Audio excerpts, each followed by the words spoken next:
कहते थे मोदी की गारंटी, उस गारंटी को और मोदी सरकार को जनता ने रिजेक्ट कर दिया। जनता ने स्पष्ट संदेश दिया कि नरेंद्र मोदी के नेतृत्व पर हमको विश्वास नहीं है, भारतीय जनता पार्टी पर हमको विश्वास नहीं है। 10 सालों तक नरेंद्र मोदी ने एक बार भी एनडीए नाम का कोई इनके पास गठबंधन है उसकी चर्चा नहीं की। 16 सांसद थे जनता दल यू के, 1 मंत्री बनाया और आज मजबूर हैं वो जितना चाहते हैं उतना बनाने के लिए।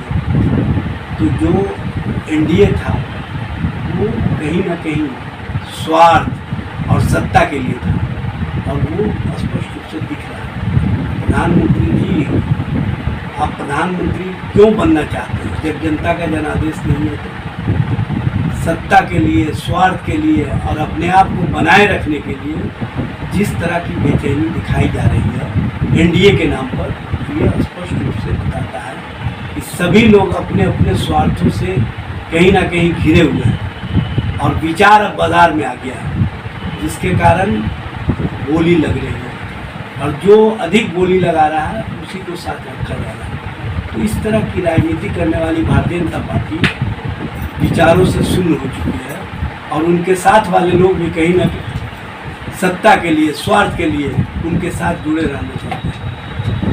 मुख्यमंत्री नीतीश कुमार जी जनता दल यू को 12 सीट मिला है। चुनाव से पहले आप हमेशा कहा करते थे कि बिहार को विशेष राज्य का दर्जा, विशेष पैकेज मिले। नेता प्रतिपक्ष तेजस्वी जी ने कहा कि ये सुनहरा मौका है कि आप शपथ से पहले एनडीए और नरेंद्र मोदी से बिहार के हितों पर चर्चा कर लीजिए, बिहार को विशेष राज्य का दर्जा, विशेष पैकेज की बात कर लीजिए, केंद्र के स्तर पर जातीय जनगणना कराने की बात कर लीजिए और बिहार के तर्ज पर 75% आरक्षण की व्यवस्था केंद्र के स्तर से भी तय करवा लीजिए।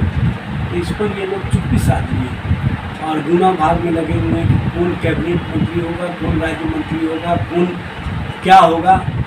तो ये सत्ता वाले लोग और सत्ता का हित साधने वाले लोग ना तो बिहार के हित ऐसी है, ना जनता के हित ऐसी है, ना पिछड़े शोषितों वंचितों के हित ऐसे है।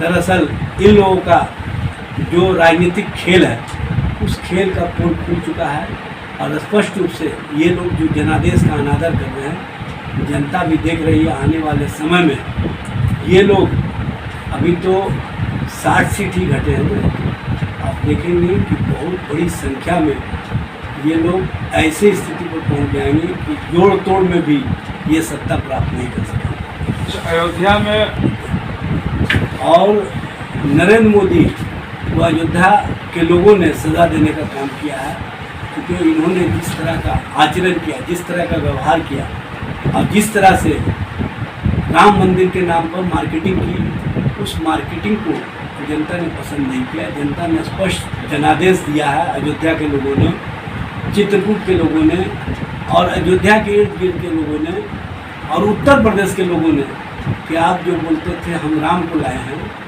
तो राम ने स्पष्ट रूप से कहा कि आप नहीं लाए हो, आपको कहीं ना कहीं हम ही लाए थे, हम ही आपको वहाँ पहुँचा देंगे जहाँ से अब फिर आप वापस नहीं आएंगे। काम किए या इस मुद्दे पर ही चुनाव लड़ने का काम किया। आज तो सुनहरा मौका है। नेता प्रतिपक्ष तेजस्वी जी ने कहा है कि आप इस स्थिति में हो कि शपथ से पहले केंद्र सरकार से, नरेंद्र मोदी से आप बिहार के हित में, बिहार के लोगों के हित में विशेष राज्य का दर्जा या विशेष पैकेज पर केंद्र सरकार को सहमत कराइए और केंद्र सरकार के माध्यम से बिहार को विशेष राज्य का दर्जा मिले।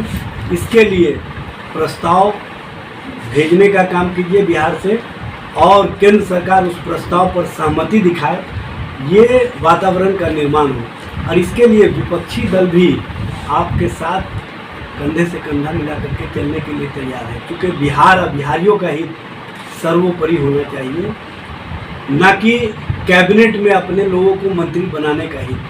अगर इस तरह की आप राजनीति करेंगे और इस तरह के मामले को कहीं ना कहीं पीछे छोड़ देंगे तो आगे आने वाले समय में बिहार और बिहारियों को बहुत बड़ा नुकसान होगा।